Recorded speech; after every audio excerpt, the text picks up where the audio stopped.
మనందరికీ చిన్నప్పుడు అమ్మమ్మలు నానమ్మలు కథలు చెప్పేవాళ్ళు కదా.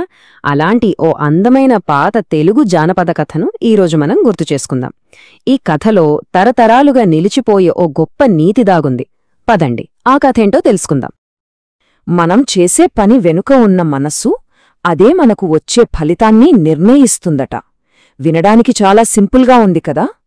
కాని ఈ కథలో ఈ చిన్న మాట వెనుక ఎంత పెద్ద నిజం దాగి ఉందో చూద్దాం. సరే, మరి కథలోకి వెళ్ళిపోదామా?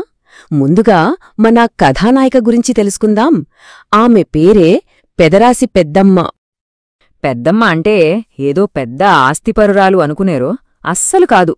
ఆమెకున్నదల్లా ఓ చిన్న ఇల్లు, కాస్తంత పొలం, ఓ 2 కోళ్ళు, ఒక ఆవు, అంతే. భౌతికంగా చూస్తే ఆమె దగ్గర పెద్దగా ఏమీ లేదు. కాని ఆమె అసలైన సంపద ఇవేవి కాదండి. ఆమెకున్న అతిపెద్ద ఆస్తి ఆమె మంచి మనసు. తన ఇంటికి ఎవరొచ్చినా కడుపు నిండా పెట్టకుండా అస్సలు పంపేది కాదు. అదే ఆమె గొప్పదనం. ఇలా సాగిపోతున్న ఆమె జీవితంలో ఓ చిన్న సంఘటన జరిగింది. అదే మొత్తం కథను మలుపు తిప్పింది. ఇంతకీ ఏంటా సంఘటన? ఓ రోజు ఎప్పట్లాగే పొలం పని ముగించుకుని ఇంటికి వస్తోంది. అప్పుడు దారిలో ఎవరూ పట్టించుకోకుండా పడి ఉన్న ఓ చిన్న తాటిగింజ ఆమె కంటపడింది. ఆ గింజను చూడగానే ఆమె ఏమనుకుందో తెలుసా? అయ్యో పాపం, ఈ గింజ ఎక్కడే ఉంటే ఎండిపోతుంది, దీన్ని తీసుకెళ్లి నాటుతాను అననుకుంది.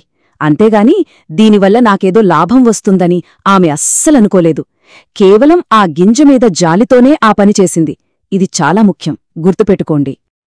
అనుకున్నదే తడవుగా ఆ గింజను ఇంటికి తెచ్చి పెరట్లో నాటింది. రోజూ దానికి నీళ్లు పోస్తూ అచ్చం కన్న బిడ్డను చూసుకున్నట్టుగా దాన్ని చాలా శ్రద్ధగా పెంచింది.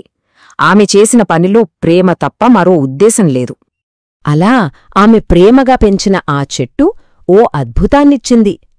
చెట్టు బాగా పెరిగాక ఓ రోజు దాని పక్కన తళ్లతళా మెరిసిపోతున్న ఓ బంగారు కుండ ప్రత్యక్షమైంది. అంతేనా, ఆ కుండ నిండా బంగారు నాణేలు. ఊహించని బహుమతి కదా. అంత బంగారం కళ్లముందు కనపడినా పెద్దమ్మ మనసులో ఆశ అనేది పుట్టలేదు. తనకు ఆ పూటకు ఎంత అవసరమో అంతే తీసుకుని ఇదంతా ఆ దేవుడి దయా అనుకుంది. చూశారా ఆమె నిస్వార్థం. సరే, కథ ఇలా సంతోషంగా ఉంటే బాగోదు కదా. ఇక్కడే కథలోకి ఇంకో పాత్ర ఎంటర్ అవుతుంది. పెద్దమ్మకు పూర్తి ఆపోజిట్ అన్నమాట. పెద్దమ్మకు బంగారం దొరికిన విషయం ఆమె పక్కింటి ఆవిడకు తెలిసింది. అంతే, ఆమె కళ్ళు పేరాశతో మెరిసేయ్. ఓస్, ఇంతేనా? ఇదే పని నేంచేస్తే నాక్కూడా బంగారం వస్తుంది కదా అని ఓ చెడ్డ ఆలోచన చేసింది. చూడండి, ఇక్కడ ఇద్దరూ చేసింది ఒకే పని, తాటిగింజను నాటడం. కాని ఒకరేమో జాలితో నాటారు, ఇంకొకరేమో దురాశతో నాటారు. ఒకరి ప్రేరణ కరుణ, ఇంకొకరి ప్రేరణ కేవలం బంగారం. ఇదే అసలైన తేడా. మరి దురాశతో ఆ పక్కింటావిడ కూడా ఓ తాటి గింజను నాటింది, దానికి నీళ్లు పోసింది, చెట్టు కూడా పెరిగింది. మరి ఆమెకు కూడా బంగారం దొరికిందా? ఆమె కోరిక నెరవేరిందా? ఏం జరిగి ఉంటుంది అనుకుంటున్నాం? చెట్టు అయితే పెరిగింది, దాని పక్కన ఓ కుండగూడా వచ్చింది.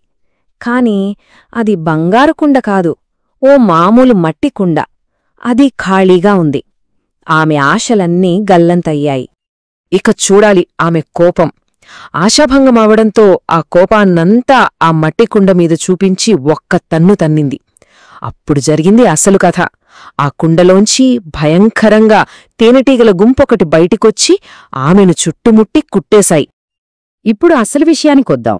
ఈ మొత్తం కథ మనకు ఏం చెప్పాలనుకుంటోంది? దీని సారాంశమేమిటి?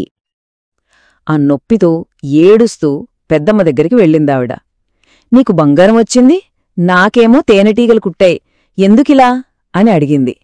దానికి పెద్దమ్మ చిరునవ్వుతో చెప్పిన సమాధానమొక్కటే, మనస్సును బట్టే ఫలితం ఉంటుంది అని. సో ఈ కథ నీతి చాలా సింపుల్ అండ్ పవర్ఫుల్. మనసులో దురాశ, స్వార్థం పెట్టుకుని చేసే పనుల వల్ల ఎప్పటికీ మంచి జరగదు. మంచి మనసుతో చేసే చిన్న పని అయినా సరే మంచి ఫలితాన్నే ఇస్తుంది. ఈ కథ మనల్ని అందరినీ ఒక ప్రశ్న అడుగుతోంది. మనం రోజు ఎన్నో పనులు చేస్తుంటాం. వాటి వెనుక మన నిజమైన ఉద్దేశమేంటి? మన స్వార్థం కోసమా లేక మంచి మనస్తోనా? ఒక్కసారి ఆలోచించండి. ఈ పాత కథ చెప్పిన నీతి ఈనాటికి మనకెంతగానో వర్తిస్తోంది కదా.